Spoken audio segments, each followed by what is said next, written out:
todas as vezes que me chamam de caipira, é um carinho que eu recebo de alguém.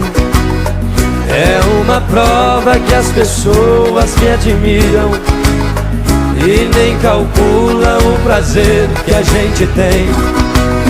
Doutor, agora nós já somos bons amigos.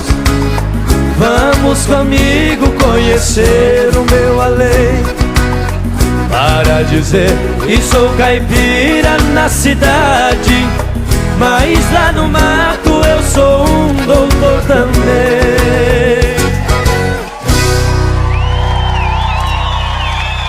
Eu sou caipira.